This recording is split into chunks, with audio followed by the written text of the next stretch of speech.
nyonso bapapa balobaka biso ntango ekoki biso sikoyo tomipesa na makambo misato bolingo mibeko misango ntango ekoki ameka alobaki te akoningisa mokili ntango wana oyo ezali te maloba nyonso papa alobaki eza kokokana 100 ans ekobota makambo ebele keke nyonso komona yo ekoyemama na biloko na biso mama yo nde ozali mama ya mabota.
Tobondela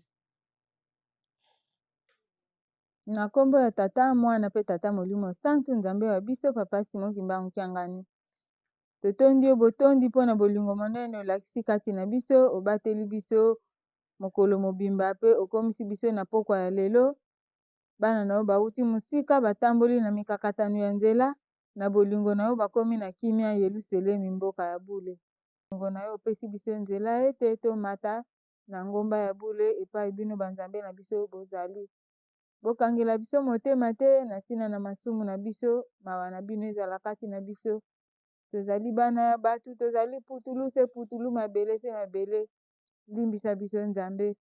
Toye na Yelusalemi kati na kolela pe kosenga epai na yo na ntina na bitumba toza nango na mokili. Yo lobi na biso etamboli na biso na Yelusalemi, yango nde okotalelaka biso awa. Tosengi lisungi epai ya molimo mosantu na yo ekamba moko na moko na biso.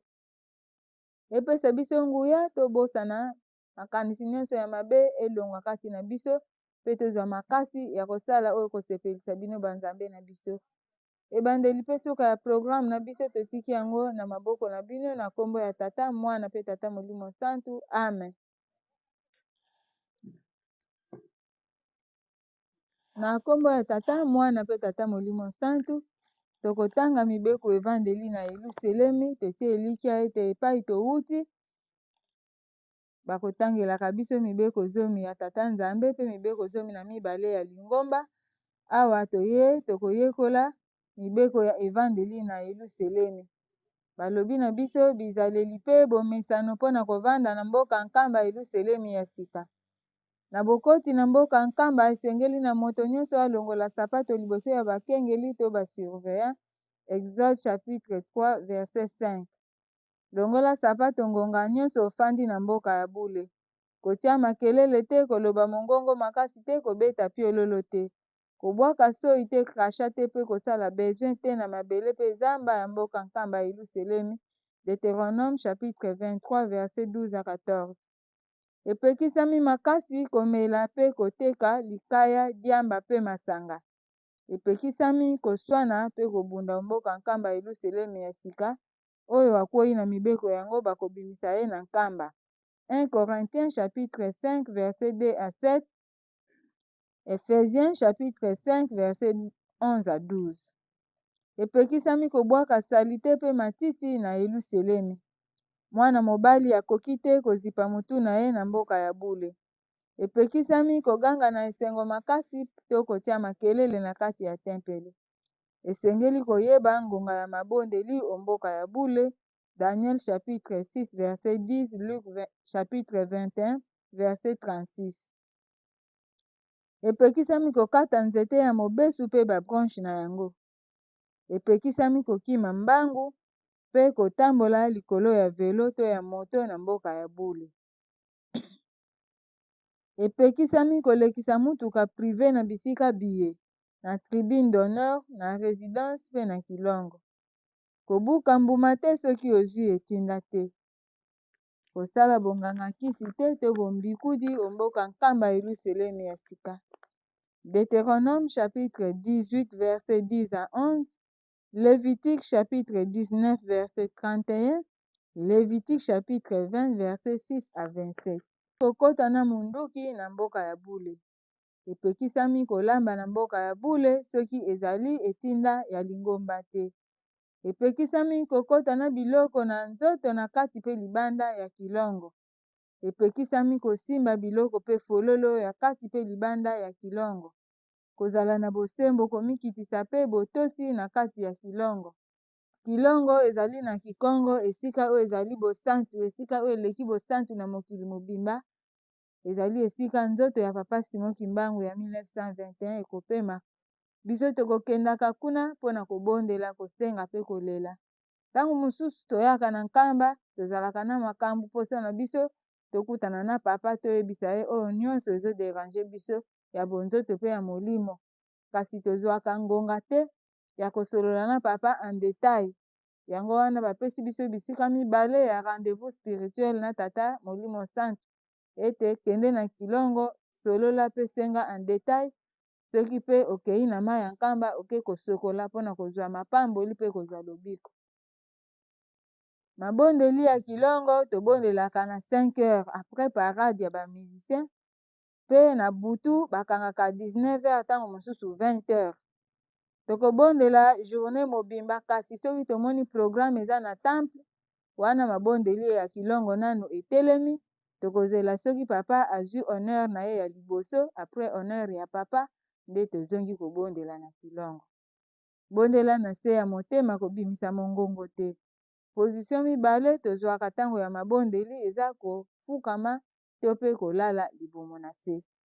Balobi na biso biloko nyonso ya talo to ya fiere tolataka esengeli kolongola yango mpe kosimba eloko moko ya kilongo te, kobanda na baeskalier ya kilongo. Escalier oyo eza juste liboso na biso eza deja ya kilongo, tokoki kosimba yango te to kokitisa biloko na biso na escalier wana te.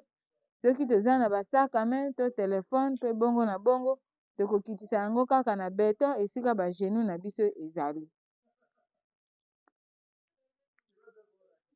Na nsima ya kopesa lokumu mpe nkembo na mokonzi ya bule na pokwa, esengeli ete batata mpe bamama bazala esika moko te.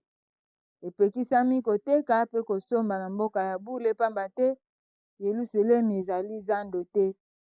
Epekisami kozwa bilili to kokanga foto soki ozwi ndingisa te ya bakonzi ya presse et information kimbangisi.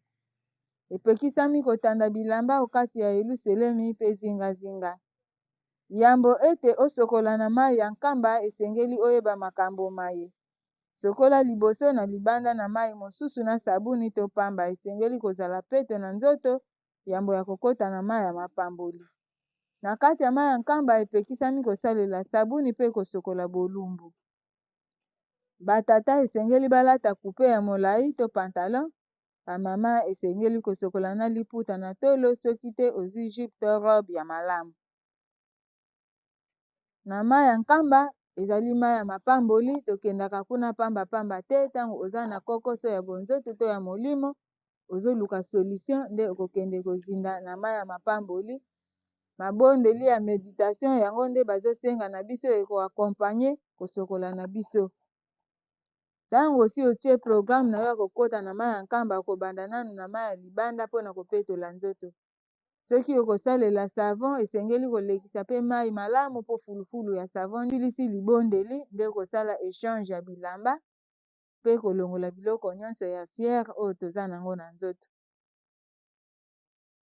Tokoki kotikalaka polele te na ntango tozosalaka échange ya bilamba, esengeli na biso tomibomba malamu. Osali échange ya bilamba olongoli mpe biloko nyonso ya fiere to ya talo na nzoto na singa ya loketo soki ezali olongoli yango mpe okoti na mai na limemia nyonso ozindi mbala misato. Ntango ozobima na mai kopangusa mai wana te, olati bilamba bongo mpe otikali bongo kopakola eloko moko te. Ata soki poussière tozwi yango lisusu na kati na misala, tokoki lisusu kosokola mai mosusu te kino journée wana ekosila. Mama oyo aza na periode akoki kokende na mai ya nkamba te, ezala mpona kotoka ou bien mpona kosokola mai kino ekosila. Soki esili malamu nde azongeli mai ya nkamba to mpe kilongo. Na kati ya kilongo ndenge moko mama aza na periode epekisami kotonga ndako ya yo moko na mboka ya nkamba. Epesami nzela te na moto nyonso azwa esika ya kotonga ndako awa na nkamba. Esengeli kokende kosenga esika na bakonzi ya mboka ya bule. Esengeli na bapaya oyo bazwa na nkamba Yelusalemi bafanda na ngonga, esengeli mpe kotosa mibeko ya mboka ya bule. Mopaya oyo aye mosala esengeli amikomisa na basali ya mboka ya bule mpona koyeba ye. Mopaya oyo aye mpona lipamboli to lisalisi epai na ye moko tata mfumu alongo, esengeli na ye koyeba ete euta mobumu wa 1921 kino 1960 moto soki aye na nkamba Yelusalemi mpona lipamboli to lisungi, esengeli na ye tata Simon Kimbangu apambola ye mokolo wana kaka mpe moto wana azonga na mboka na ye, pamba te lipamboli to lisalisi mbala moko kaka bakozwaka yango kasi mbala ebele te mpo moto akobikaka na kondima na ye.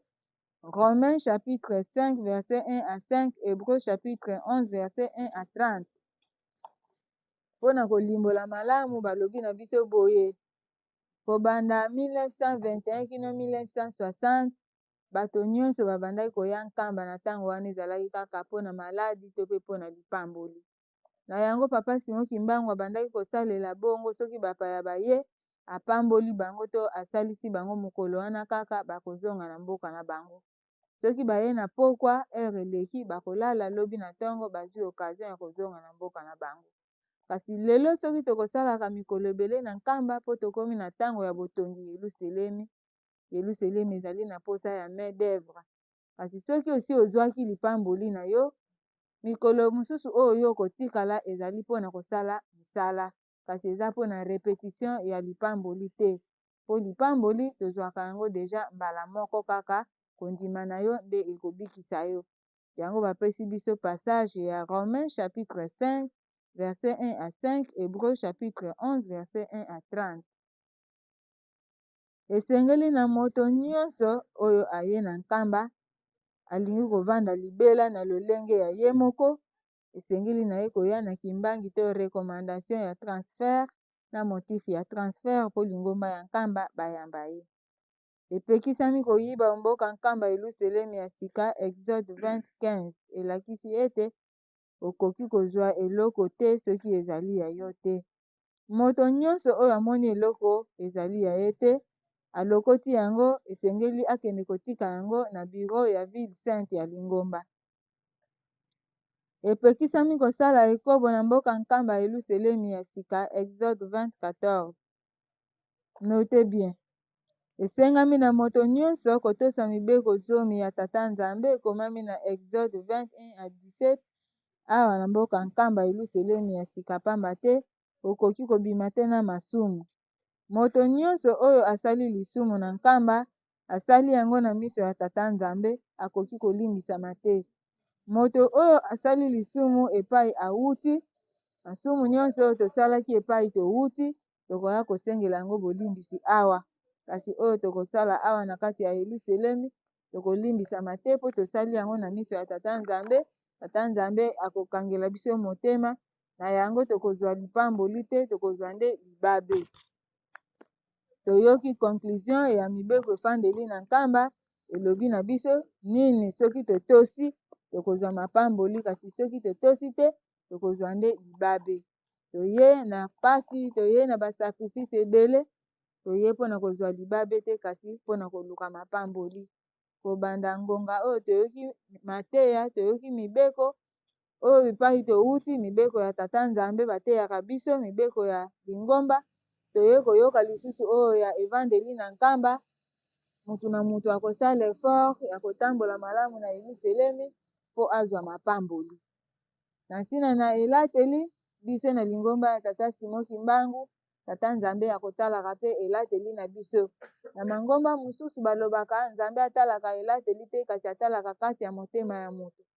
Nzokande kati ya motema ya mutu ese manifestaka na baacte oyo tozolakisa.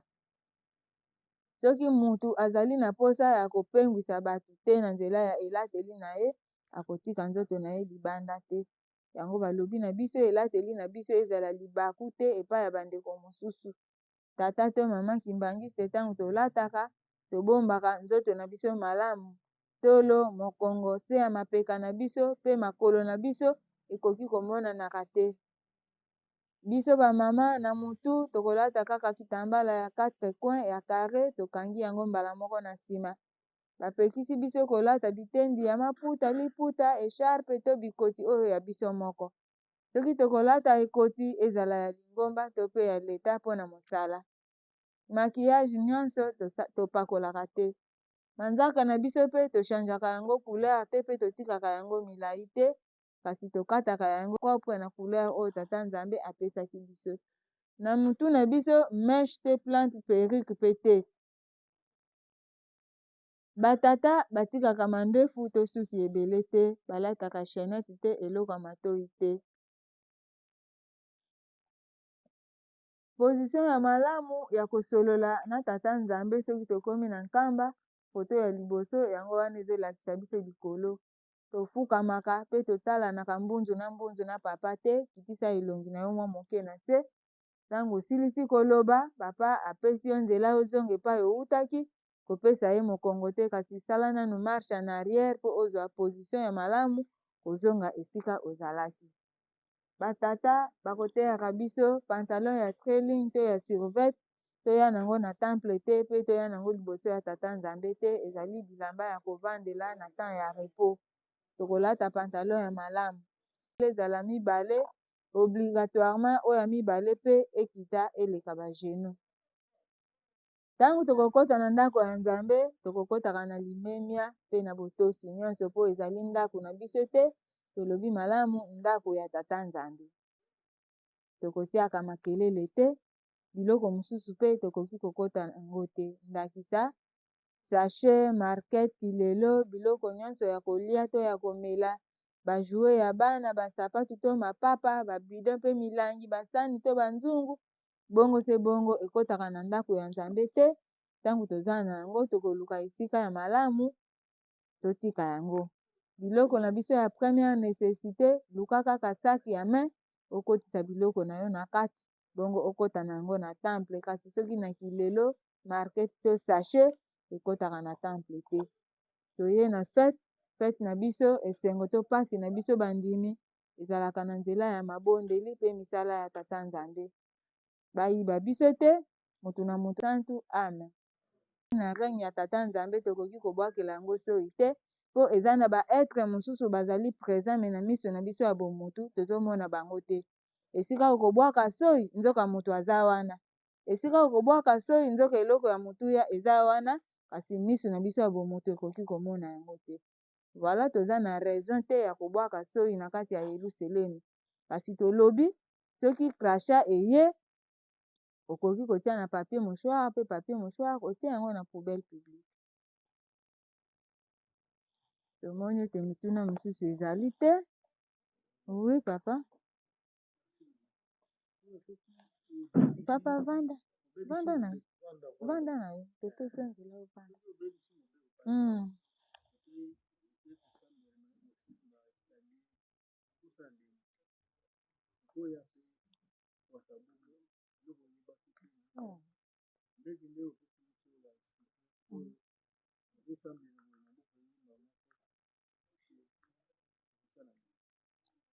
Merci beaucoup papa. Soki totangeli bino mibeko avant bokota eza mpo bobebisa te.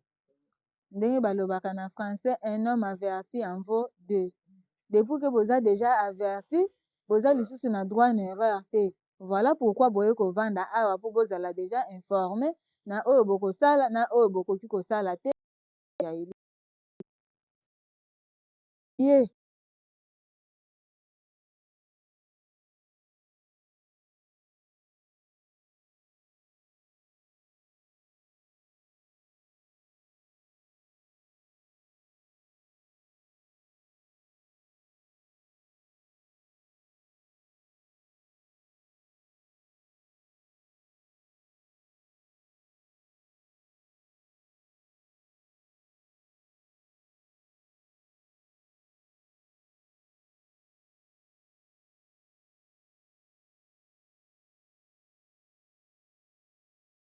akoyeba ndenge nini ya kogide yo par rapport na likambo oyo ekomeli ye.